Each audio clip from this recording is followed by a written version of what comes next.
Now that I've laid down the hammer, let's start. I kind of want to start this off with just kind of going across the board and having you all introduce yourselves and tell us why you want the positions you're going up for. So let's start over here. All right. My name is Robbie Vance. Real name's Robert, but I prefer Robbie. I am a sophomore, about to be a junior, and I'm a double major in international affairs and Spanish, and I'm running for secretary-treasurer, and I want to be in this position because I am in love with this school. I know that sounds so weird, but I love this place, and I love to be at the heart of it. And I feel like the SGA office literally is in the heart of campus, like in the Culp Center. And so I love just to be part of the things that are happening, keep the ball rolling and stuff. And so that's why I want to be secretary-treasurer. Hi, I'm Caroline Baird, and I am getting ready to be a senior. I'm an English major, and I am also running for vice president. And I think the reason I want the position so much is because ETSU has so many passionate students, and I just feel like that's what I want to do. I want to give them an outlet to be passionate about the things that they love. That's pretty much it. Hi, I'm Mike Wallace, and I'm running for student body president. The reason that I'm running is because I love this school. I love everything about ETSU ever since I came here, and SGA has really been my pride and joy. It's the one thing I just migrate to on campus. So every time I'm going to class, I have to stop by the SGA office, see what's going on, see what the students are doing, get out and about. And I really have enjoyed the student interaction here, and I want to continue interacting with the students, especially by being a liaison between them, the administration, and the rest of the student body. So my name's Lucas Hachu, and I am technically a senior, but I consider myself a junior. I'm a double major in international affairs and communication studies. And to be honest with you, I'm running for SGA president because I've been in Senate for 2 years, and I've watched some incredible things happen right here in this very room. I've watched some incredible change take place, and right now we are in a great transition time.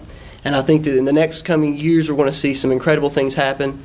And if I know that there are some things I really want to see, some things that will really make some great change on this campus, and I would like to have a part in making ETSU even better. I'm Matthew Desjardins, running for vice president. I'm a senior. I'm a computer science major. I'm running for vice president because I think we've all said the same thing, because we love this school, and I love this school. I spend as much time here, and I want to continue what the great things the SGA has done, and I believe that I really can assist the SGA and the student body and the student population in progressing forward, and that's why I want to run. Hi, I'm Allison York. I'm running for secretary. I'm a sophomore, nutrition major and music minor. I am running for secretary because I would like to help unify this campus. We have great students as it is, but I would like for the unity to grow. That way, for the collegiate experience for all of our students to be absolutely wonderful. All right. The next question is going to be for you two. We're going to go like one at a time, obviously. But what do you think are the 3 most important issues of this campaign? And let's start with you. So I think that the very main issue that you're going to see in this campaign is the voice. The students right now, there's a lot of students on this campus who have felt like they haven't been heard well enough. And I think that has really consumed the way that the conversation has been going here on campus. And in going along with that, football is also going to be a huge issue here on this campus. And it goes hand in hand with the students feeling like they haven't been heard. And regardless of what has happened, I think that football will emerge as a bigger issue as we go. And finally, I think that student engagement is the 3rd issue that you're going to see here on campus. You hear it all the time. Student organizations have lots of members, but they have a hard time getting everyone involved. And with 15,000 students, it's very difficult to get everyone involved in different organizations or activities here at the campus. And I think those are your 3 main issues that you'll see in this campaign.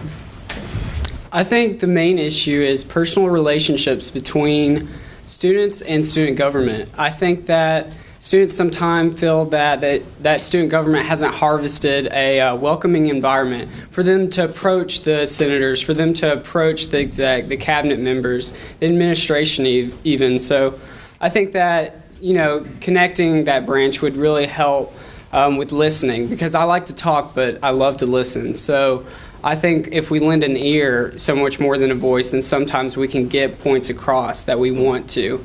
I think that diversity is also something you're going to see with this campaigning and with the election process coming up. We have so many talented individuals on this campus, not only organizations, and I feel like not all students are involved. Some students are very talented, very bright, and they just choose not to be involved, and that's okay. And we want to showcase those students as well if they want to be heard.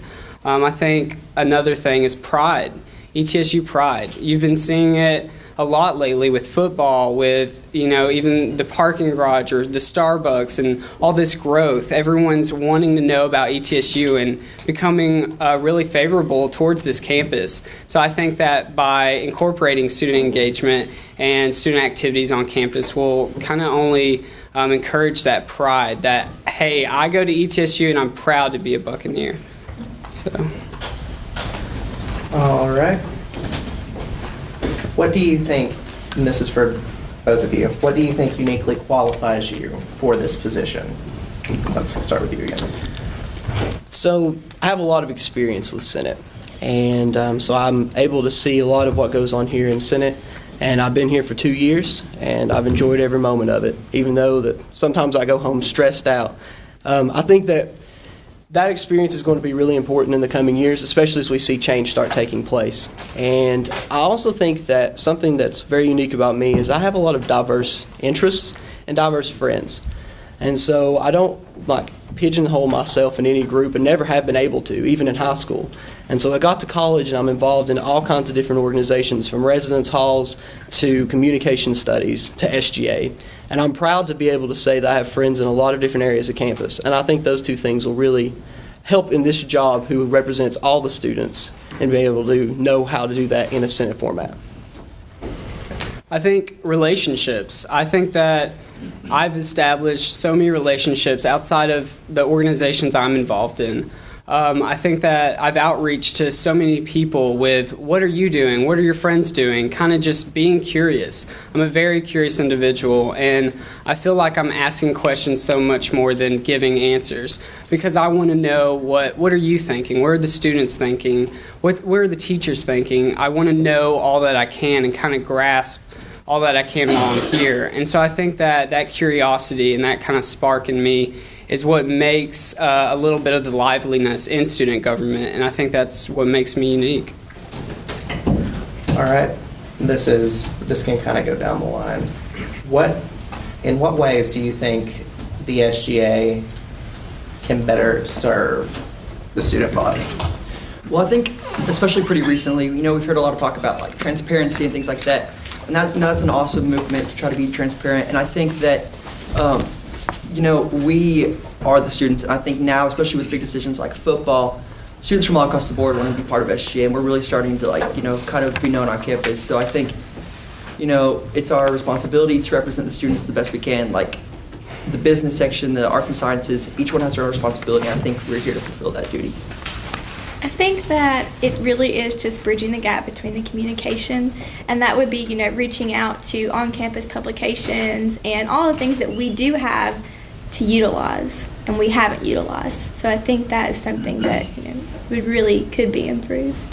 Mm-hmm. And like Caroline was saying, with us, we want to grow for greater. And not only by planting all these new programs and new ideas and planting all these new seeds, but really watering kind of the plants we already have. To be honest, we want to use the resources we have. We want to highlight stuff that hasn't been highlighted in the past. We want to showcase the music and the arts as well as athletics with football. We don't want to leave anyone out, and we want to showcase how unique this university is, especially with storytelling. Or specific things like that, Appalachian studies. This university has so much to offer that's unique, and that's what I want to showcase to students. And I want student life to improve. I want students to be able to get what they want. So I think the SGA has done a lot of good things, but there are a lot of areas we can improve, and I think that ETSU is already moving towards that. We've already talked a little bit about pride. And I can tell you that I've seen so much more blue and gold on this campus since Dr. Nolan has come here, and I think that we're only going to continue that. And the SGA needs to be at the forefront of that. I would also argue that here at this campus, we have a lot of siloed organizations. And so we work together in these certain areas, and we work together in these certain areas, but there's never any bridges built. And so what our ticket is wanting to do is build bridges between those silos and connect people and create a true ETSU community. And so not only do we have communities within that, but we create a welcoming community for everyone to come in. And I think that the SGA should be definitely at the head of that. To continue off with that, the SGA, my passion for the SGA is to see the senators more engaged. You know, we talk about engagement a lot in the university, and I can see the SGA being out there with programs, bridging the, like Robbie said, the feels like there's no clarity between like how you contact your senators and such, you know, so to fix that, to have the students have somewhere to go if they need help or if they have a problem, you know, that's my passion, is to make our senators reach out to the students so they can really get that voice in. Like I said earlier, with the help of my ticket, I'm looking to unify the campus, and I think that begins with SGA. It begins with the exec, the cabinet, the senate, and the judicial branch. And with being a part of the judicial branch, I feel like there are a lot of disconnections within SGA. So I feel like if we unify ourselves to go, and it's not Senator Government Association, it's Student Government Association. So that is why we need to reach out to our students, and every voice is our message that we're bringing. We want to hear every voice of the students, and then see the changes that they want to have made. Questions? I haven't caught you kind of off guard. Yeah, I'm typing.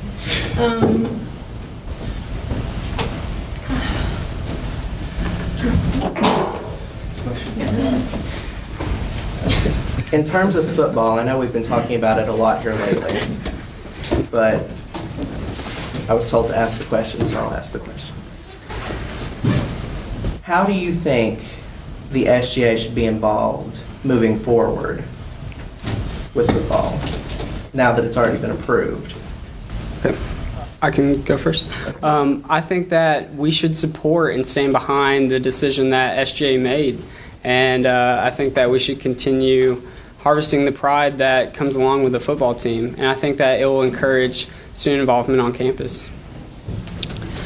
I think that when you look at football, what can SGA do? I would say that we need to be the ones who are making this a positive.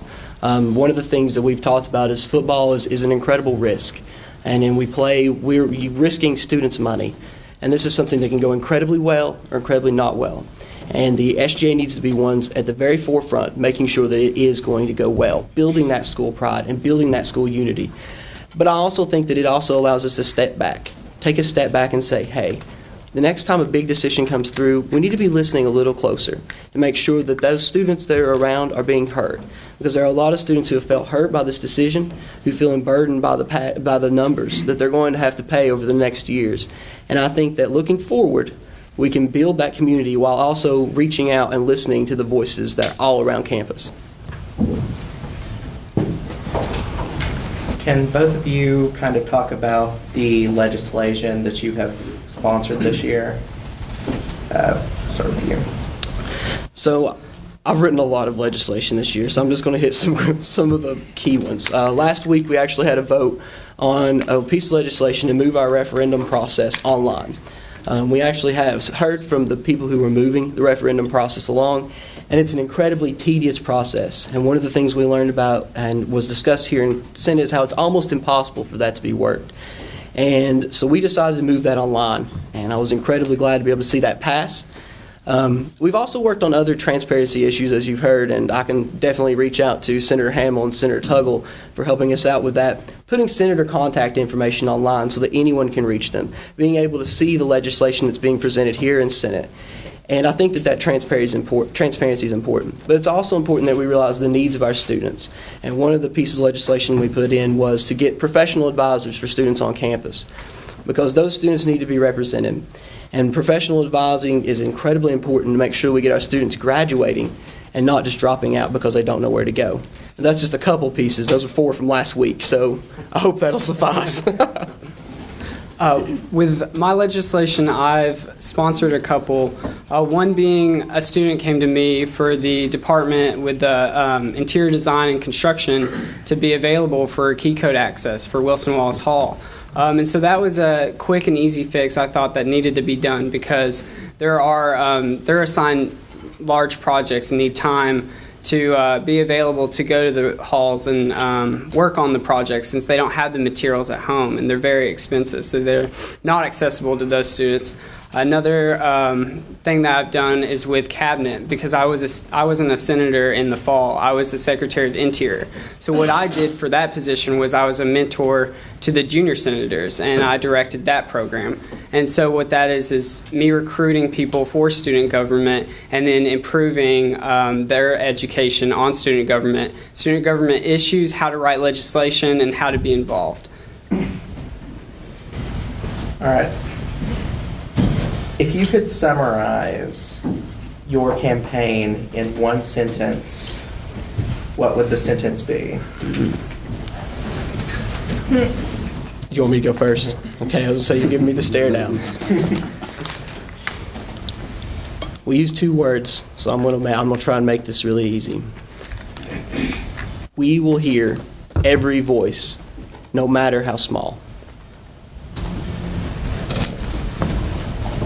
We want this university to grow for greater and harvest its full potential.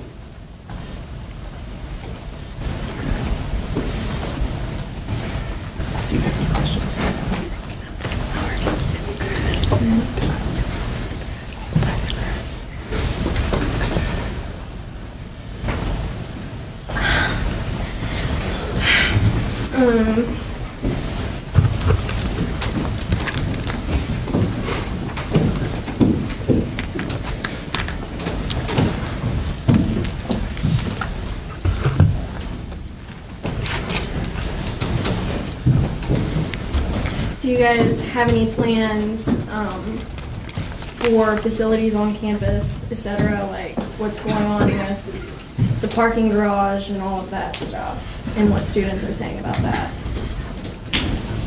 Yeah, I can answer first. Well, we have plans for improving student life on campus, kind of like with the parking garage. We want to start having town meetings at least once a month to where the student government sets up meetings, maybe in the amphitheater, with students, and we invite faculty and staff as well so that we can really listen to their thoughts because I think the best way to do that is from person to person. And then we also want to create a music and arts festival. We want to showcase our talents. We want people to be in the know about these things and about these students. So that's another thing. We want to improve campus life by extending buckshot hours, by having more flexibility with meal plans. So I think that that's what we're looking at for implementation of programs on campus. So I really like this question. We have 3 things that we're really focusing on in this campaign, and one of them is actually a refocus on the things we already have. We have lots of new things coming to ETSU. We've got football, the Performing Arts Center, the new parking garage, and those are incredible. And I think that moving forward, we will definitely be focusing on those. But there's a lot of things that can get lost in that shuffle. And we want to go back and look specifically at facilities. We had to put in a piece of legislation about stairs in the SGA. That sort of bothers me. Because if we have buildings falling apart, how can we truly be providing the students with the education that they deserve? And I think that if we can utilize the resources we have here in Senate to discuss with the execs in the actual school, say, hey, let's focus back on this, what we have here. Roger Stout Hall, can we fix this here? Can we work on renovating these buildings? The Culp Center, can we renovate these buildings and make them once again the vibrant life of ETSU? And so yes, we actually have that specifically focused on. I'm really glad you asked that question. A lot of students on campus are asking, now that football is being implemented, are you guys planning on making the campus a more residential campus than commuter, like a take-home on the weekends kind of campus? Yeah, I think the one problem we have here on campus is that everyone leaves for the weekends. It's a ghost town here on the weekends, and people are leaving for UT games or to see their family or what have you, and I want them to have a reason to stay, and that's what I want to do with ETSU Pride. I want to provide them events on campus that are going to be fun to attend on the weekends, not only for organizations but students in general, to kind of get them pumped up about ETSU and about what's going on this weekend. You know, I want students to be sitting in class Monday through Friday thinking, oh man, Saturday's going to be that event in the amphitheater. I'm really looking forward to it. And I think we established that with concerts. I want to do it so more with things that aren't as expensive, things that we can do within our budget. So this is an interesting point too. And one of the things we talk about is student engagement on campus. But one of the challenges we do face is the fact that only about a fifth of our students live on campus. And that's around 3,000 students. And many of those probably come from areas close by and they go home on the weekends, just as Mike has so eloquently stated. But I'll also state that if we are going to have football, if we want to build ETSU Pride more and more, I do believe we're going to have more residential areas on campus. Now, will we be able to be the ones to push that along? I'm not sure. But I think the idea has already been talked about it's in the works. Hearing the discussion about it, how's that going to work out? Can we have a part in that? Definitely. And I think that growing in size and growing our residential departments on campus will be incredible, and it will also help bolster the pride that we have at this university. I'd like to add something to that. I myself personally am actually a commuter student. I still live at home, believe it or not, so yeah, that's pretty great. But I am so passionate about my school that I don't feel the need that I have to go home sometimes because I'm just here all the time. I mean, I think you can think about building new dorms and stuff like that, but if you don't have good campus life to go with it, people are still going to go back home to wherever they're from, even if they live on campus. So I think regardless of if you're here, like 5-minute walk from Lucy or not, if there's stuff to do, people are going to come regardless. So I think if we can boost that, then maybe more residential life will come following it. Okay.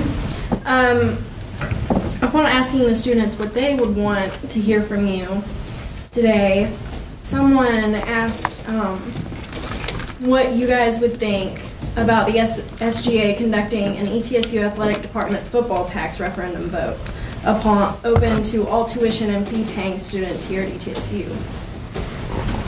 I think that if they want a referendum, they have access to it now with student government. So I feel like, yeah, they can do that if they wish, but it's already implemented within our Constitution for that to be allowed. So the answer is yeah. It's those very questions, that's why we're running. I've been here for 2 years, and I've watched a lot of students be heard, but not very many. And one of the things that we've talked about is that we have a very select group of people who are here, and the vast majority of people who sit in Senate are very active members of this body. But we don't have very many people from Kingsport, from the VA. And I think that a school-wide poll would be an incredible way to gauge what the student support for it is. Now, can I say it's going to stop or halt anything? I cannot. And I think that the football team will probably be here regardless. However, I don't think it's wrong in getting the student opinion because they're the ones we're supposed to be representing. And it's been voiced by multiple students that they don't feel like they've been represented well. And I would say that if that's the way the student body feels, I would think that it would be okay for that to go through. Are there any specific differences from this year to hopefully next year for one of you? Well, it will be next year for one of you. That you would change, like anything, management, anything like that? Well, I feel like with last year's executive branch, they did great. And with Dr. Nolan coming in, many changes have been made. So we want to kind of sustain those changes. And like I said earlier, not plant so many new seeds to where we lose control of what's even going on because it's such a busy campus now. And we want to encourage it to continue to be that way, to get students involved. I think more traditions might come out of this, more individuality with the university to kind of recruit students with the first-year programs that we have. I think that we could create more of a welcoming environment, especially with the website. I know it's so confusing with GoldLink to eLearn to GoldMail when you first get here, and I think that should be simplified, for example. I think we should keep ETSU weird, y'all. I feel like I mean, we have the bell tower plays, do your ears hang low, do they wobble to and fro? And then we have a rock in the middle of the cave, and have you seen the squirrels? I mean, it's ridiculous how unique this campus is, and I want to emphasize on that and attract people to something so great that this university has. I love that, and I want to share that with everyone. So those would be the type of changes you would see if I was elected. So the essence of ETSU, I definitely agree. It needs to stay the same. We're a very unique university. I mean, Appalachian Studies, Bluegrass, how incredible is it to have those programs that very, very few places in the world have? As for SGA, there are some things that I think would change. And let me go ahead and say that I think that this year's executive branch has done a great job. But as always, there are places to improve. And I think that one of the things is the accountability of senators. And this is something that I've talked about with many different people on campus. It's really bad when you don't know who your senators are and you've had class with them for an entire semester. And it's also bad when we have to put legislation in the day before it's due. And so we have 20 pieces of legislation. I'd like to see people held a little bit more accountable because we're serving in a job for the students. Some people in the cabinet even get paid. Here in the executive branch, they get paid. And that's student money. We should definitely be held accountable for what we're doing because our vote does indeed matter. And so that's one thing I would change. I'd also like to see the cabinet and the student court much more engaged in the student body. It's almost like they don't exist sometimes. And that's not a fault of their own, but I think that they need to be connected with SGA. There needs to be a connect. And then that way when people have a question, even if they don't know a senator, they can find a cabinet member or someone on the judicial court and say, hey, who can I get into contact with so that I can make some great changes on this campus with this awesome idea?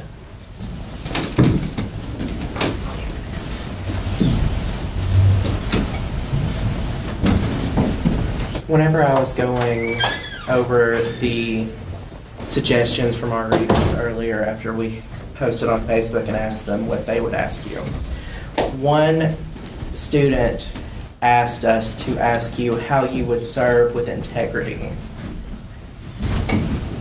So, how would you serve with integrity? I'll answer that first. I would be myself. I wouldn't be overwhelmed by what I should be doing and how I should be dressed. I want to continue to be who I am and serve the students in the way that I feel necessary. I want to continue with our programs like Civility Week. I feel like that's a great outreach to support integrity and encourage it on this campus. I think that by doing so and staying true to who we are as senators and what we represent and staying behind student government, saying, yeah, we make mistakes too, we're humans, but we're trying to learn from them and move on. It's a process, and that is integrity in my eyes. I really wish you could have been at some of our first campaign meetings because I had some wonderful discussions with people there. I hold the integrity of myself to be in very high value, and I know that the people on my ticket also do as well, otherwise they wouldn't be up here with me right now. We discussed different things, and there was a lot of discussion about, hey, we should do this awesome idea. And I have to say that I love the people on my campaign team. I was like, no. That right there is not going to work. It's not going to cut it. Because that's not right.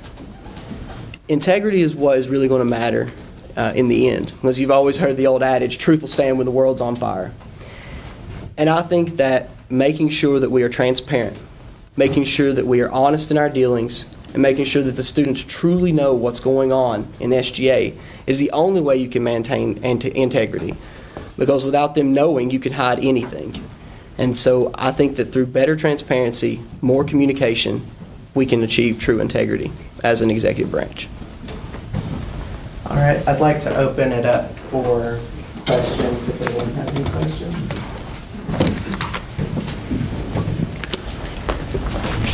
What, if any, plans do candidates have with regards to any changes in the buck fund process? Changes in the buck fund process. I actually serve the Buck Fund as chair, and I am very I'm very pleased with how it's run now. I feel like we funded very good programs this past semester. I think that last semester we had some biased opinions, and it was resolved, and we learned from it. And I think that the integrity question kind of goes along with Buck Fund, because to serve on Buck Fund, you have to have so much integrity and unbiasedness in the process, because you can't be deciding, hey, I want to fund this organization or I want to do this, because you're not wanting to do anything. It's a student fee for student activities, and that's how it should be run. And I like the process. I think that we give people enough time to kind of submit their applications to the Buck Fund, and then we decide and we make a recommendation. The Senate decides. I, as chair, don't even get a vote for Buck Fund. That's how unbiased I think it is, and I like that. I like that about it. So the Buck Fund. This is my first year on the Buck Fund, and I know that last year actually presented some legislation to try and get it more opened up to the actual senators here, because it was really difficult to find out what was going on the application because we didn't have access to it. But yes, I think there are some places in Buck Fund that we can change, and we do fund some great events on this campus. But the problem is, as I was discussing with the president of HASCA yesterday, you never know this year or next year if you're going to be funded. And that it's written that way in the Constitution to make sure that there's a small amount of vagueness so that you can make a discretion. However, there are some things that are really incredibly vague that I think need to be solidified. And so I'm not going to get into the sections and whatnot of that. But I think that we definitely do need to clarify some things. And one of the things I've had people suggest to me over and over again, and we actually have talked about this as sort of as a committee in an informal discussion, was what can Buck Fund really do? Could we somehow find a way to get some non-Senate votes on there or discussion? Because sometimes people feel like they're being betrayed by Senate. And I remember at the first of this year, I had someone come up to me and say, our organization's put our name on this piece, on this Buck Fund application. Does that mean it's going to fail? Because I heard that Senate hates us. I went home and I didn't know how to react to that. This person was one of my closest friends. And to think that that's the type of attitude, that's the type of things that people think about the Senate when they come before us, I can't stand that. And if that means solidifying a few things and making sure that the next year we can do things a little better so people know that there is consistency in the Buck Fund, that's what I'm going to work to do. Okay, I have 2 questions. First one is, part of being on exec has to do with not only talking to students, but meeting with people in student affairs and meeting with Dr. Dolan. I believe this is presidential candidates and how they think they're prepared for that sort of atmosphere. I can go first. I think that I'm well prepared for it. I work in the Student Organization Resource Center, A and B. So with that, I'm very involved with student affairs and the faculty, with Leah Adenolfi, or even Dr. Lee with student government, just things of that nature. So I think that by knowing these connections and already forming thoughts with them and conversation with them, it helps to know the direction that they want to go in, to know the direction students want to go in, and bridge the gap between the two and work with the administration. Because that's a big part of student government. Yeah, we're here for the students, but we have to be able to communicate the students' thoughts to the administration or nothing's going to get done. So I think that I'm well prepared for it by already knowing those connections and being familiar with those people. I'm going to answer this in 2 ways.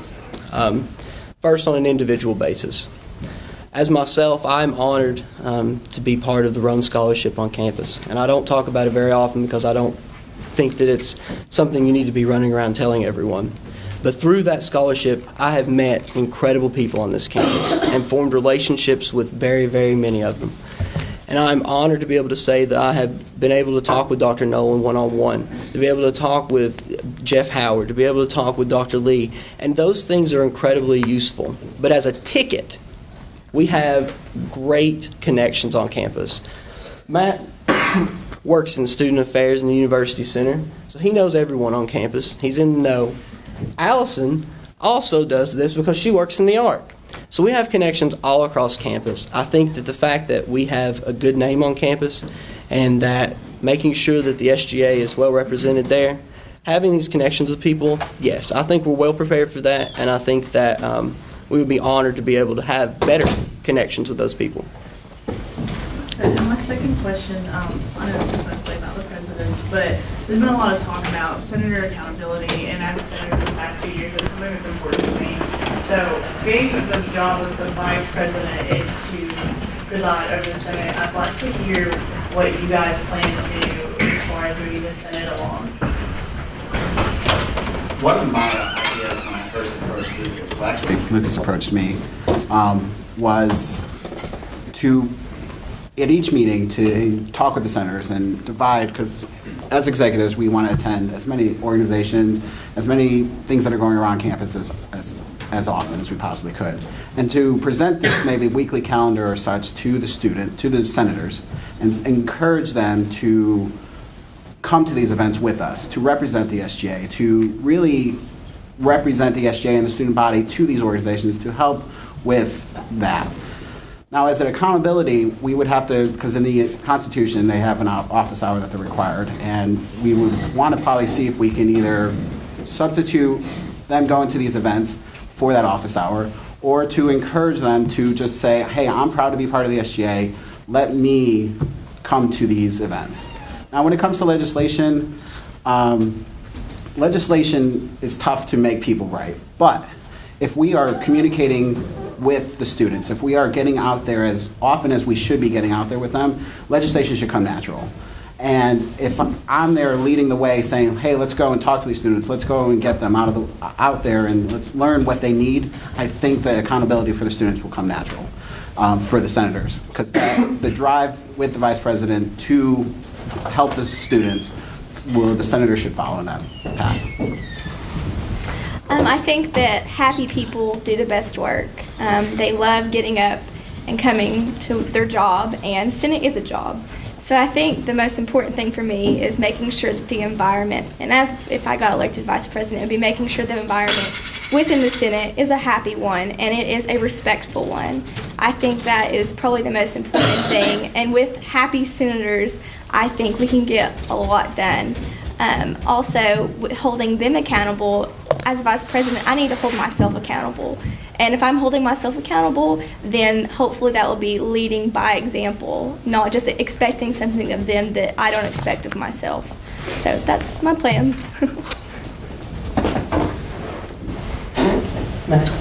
All right.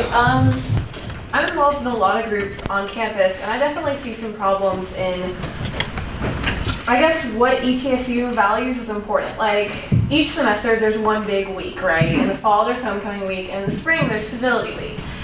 And it really feels like more groups, and ETSU itself is a lot more, I guess they care a lot more about homecoming week. It doesn't feel like there's that much support for civility week, which I think is a really vital program.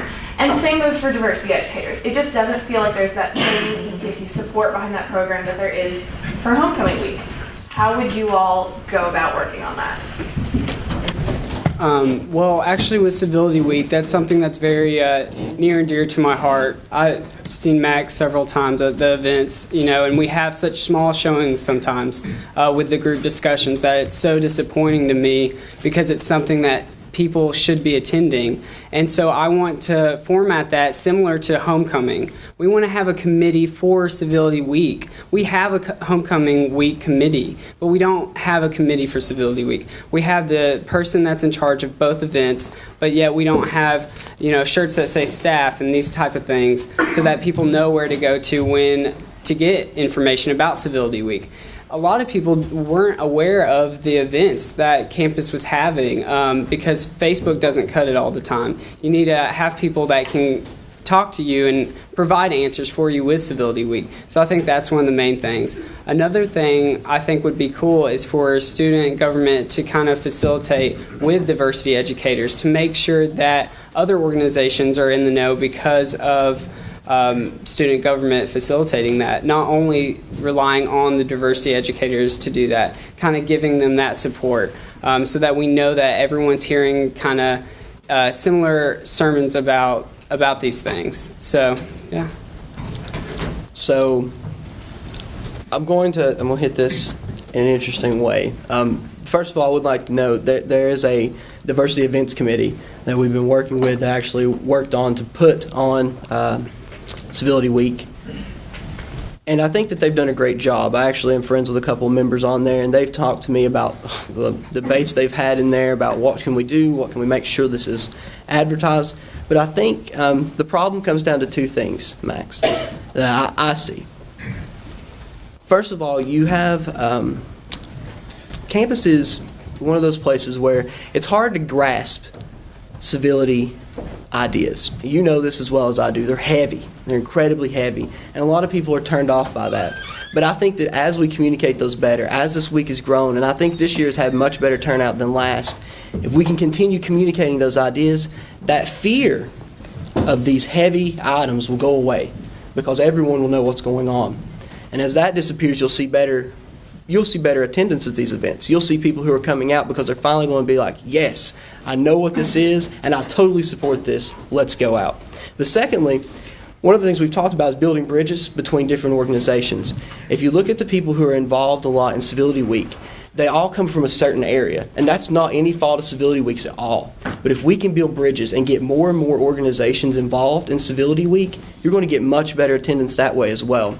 So as the advertising gets better, as you get organizations who have built bridges and relationships with the people who are working on Civility Week, and as the campus becomes more educated on those issues, you will see better attendance, and I think you'll see a much more increased value on Civility Week because it is an important event, and it is important for this campus to continue that tradition.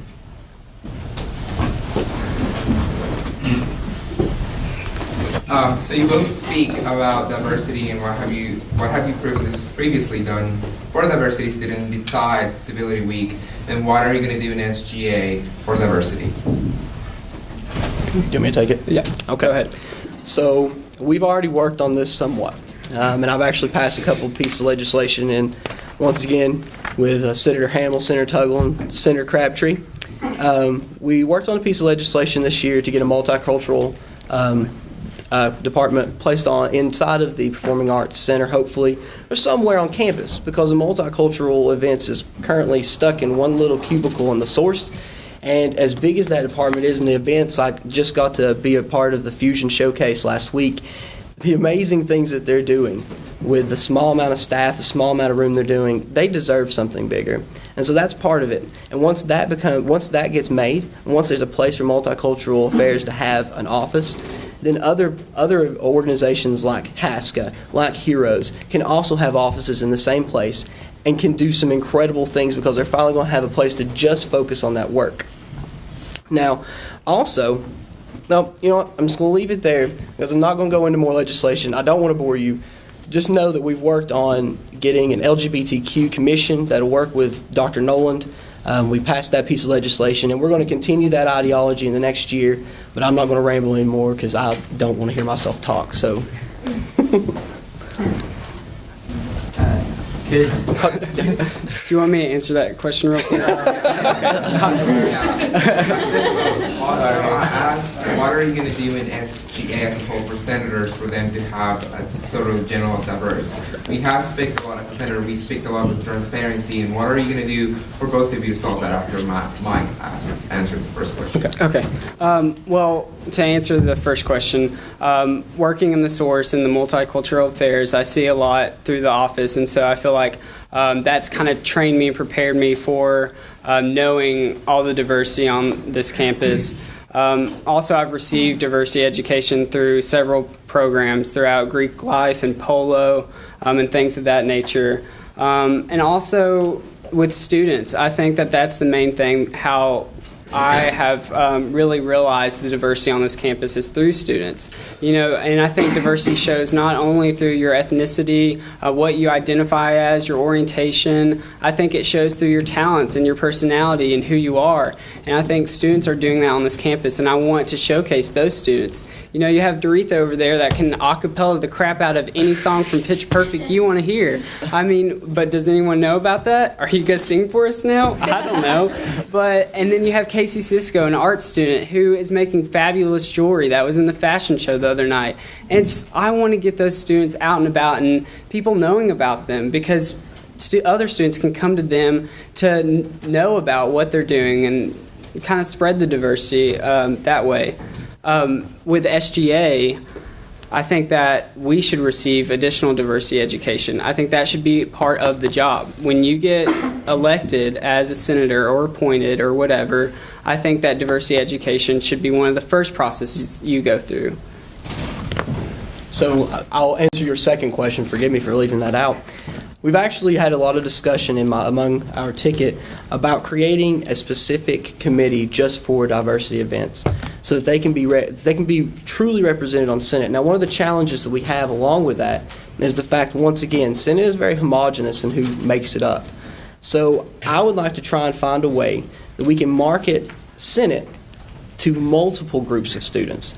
When you come into the Senate, you're going to see a lot of regular students. They're going to be the people who are 20-something years old. They're probably white. They've probably been here. They're not non-traditional. Not very many people are represented from disability services. You're not going to see very many people from multicultural affairs. And that, to me, is somewhat non-representative of how ETSU is, because I find us to be a very diverse campus. And so I think that by having a committee that's specifically focused on that, we can work to try and find those senators so that they can get elected and be put into these positions, and we can finally have the representation of everyone and every voice on this campus.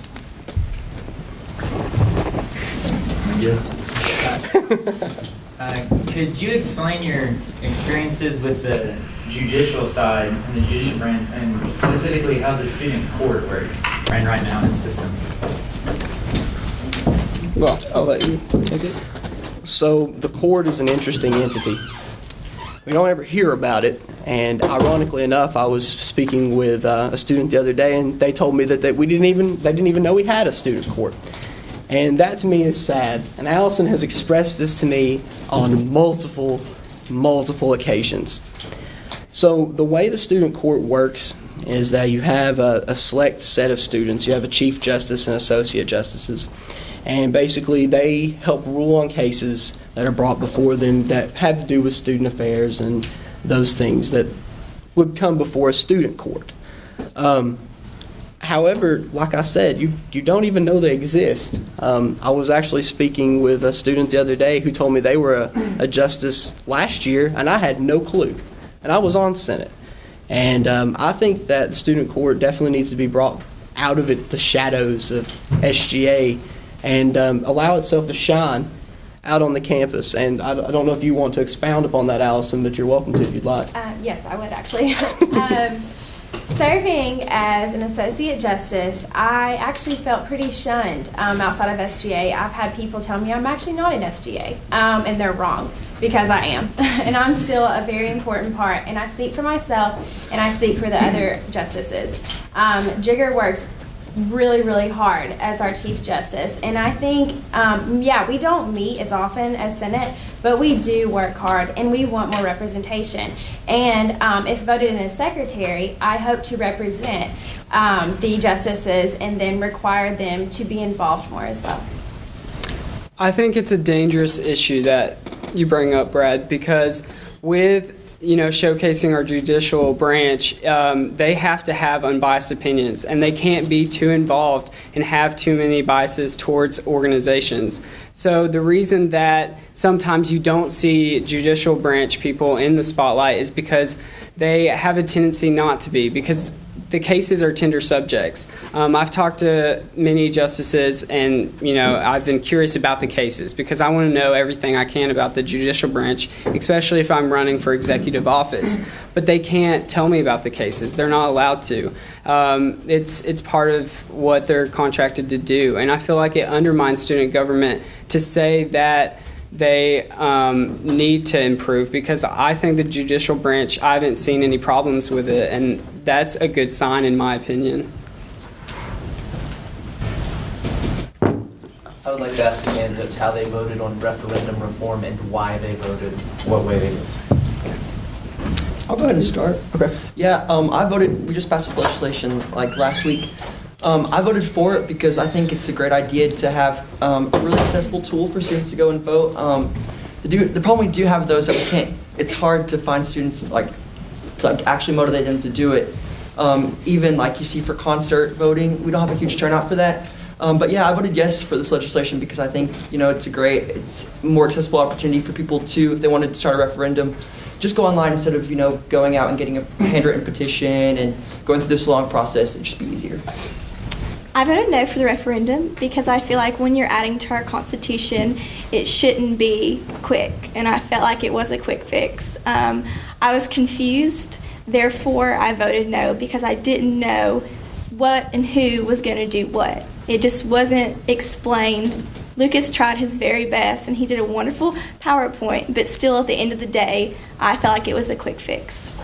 Yeah, this is something actually our ticket kind of disagreed on, but I feel the same as Caroline. I feel like it was the nature of how it was proposed, which was a great job, but I still was confused at the end of the day, and I still needed clarification about how to go about that, so I voted no. But I was very conflicted.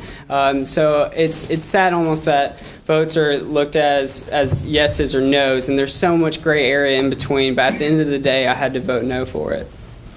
Well, since my name was on the bill, obviously I voted for it. And we did really try to make it as simple as possible. It didn't end up that way. We actually had an amendment to an amendment to an amendment to an amendment. Topping that up was a great amount of fun, let me tell you. But what our intention with that is to just move the process online.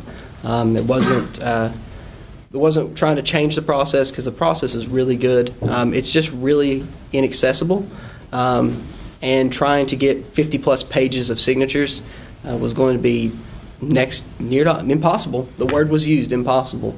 And so we were trying to make that easier on the students, and that's why I voted for it. I didn't get to vote because I am not on the Senate, but from a student's perspective, Lucas brought it to my attention. And I actually brought it to other students of mine. Being in the computer science department, we get very close-knit up there, and really brought that to their attention. They were like, wow, that would be amazing to make it easier.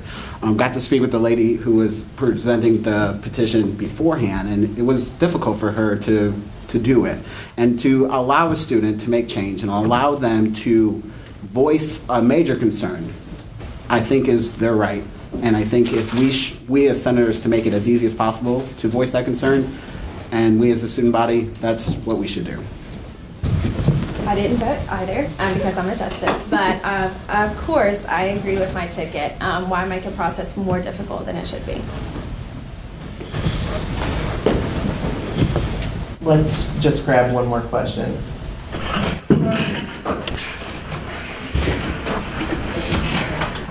I hear this ticket talking about hearing voices, and I want to know from this ticket, how are you going to go about hearing everybody's voice? How are you going to go about getting everybody?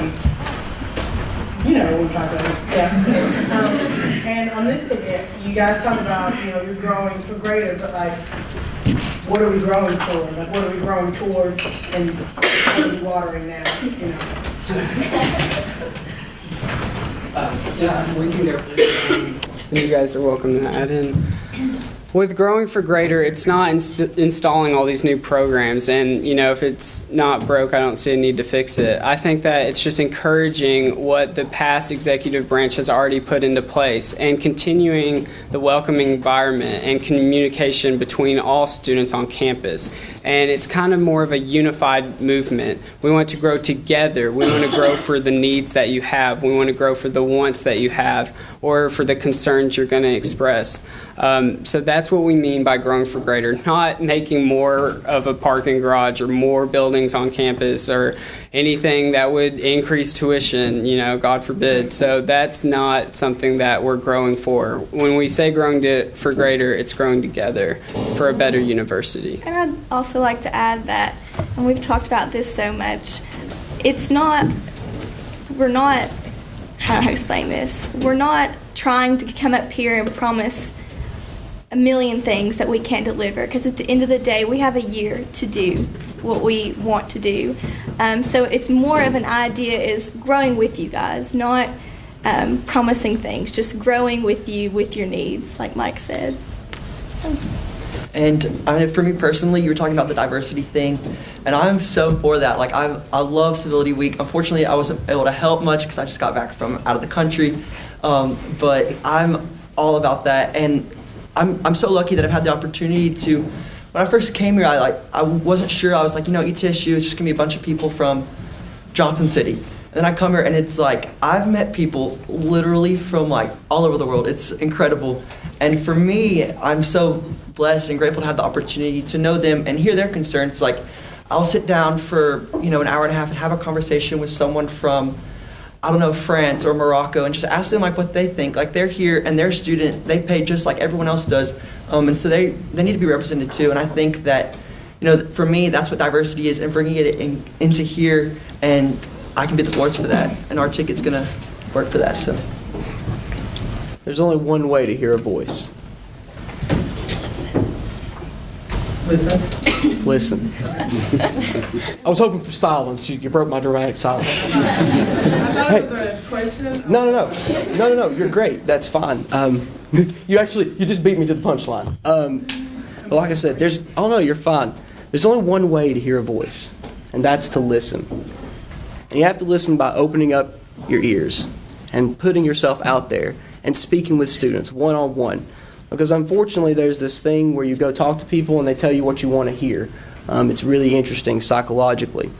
But it's when you go talk to people one-on-one and you hear them and you listen to them. When you have 30 people, 30 senators going out and speaking to a diverse group of people one-on-one, that's when you can really start to hear their voice. And there are 15,000 students. All of them don't attend here. Some of them don't even come to the main campus.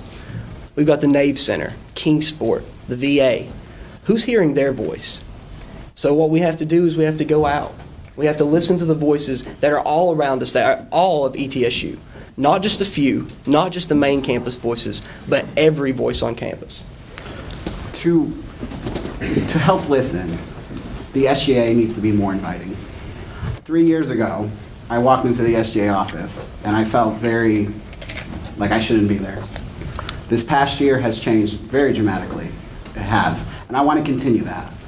But unfortunately, we still have some stories. I've heard a story the other day about someone walking into the office and was like, "Why are you here?" And I don't think that's right. We need to make sure that the SGA is the center for students to come to voice what they need to say, and for the people in that office to listen. To start, each member of our ticket is diverse in itself. Communications, non-traditional, a music student, the list goes on and on. And so when you have 3 of your exact members reaching out and really not even being in any of the same organizations, that for one is going to be a great example of to reach to all kinds of students, to hear different kinds of voices. And it hasn't just began with this week, but it's been ever since I've been here, ever since they've been students, we listen to people. I try to sit down and ask people what they want here, and I'm not even a senator. And so for us 3 to be so diverse in itself, we really hope to represent the students and hear their voices. All right. I think that's all we've got. How about we give them a round of applause?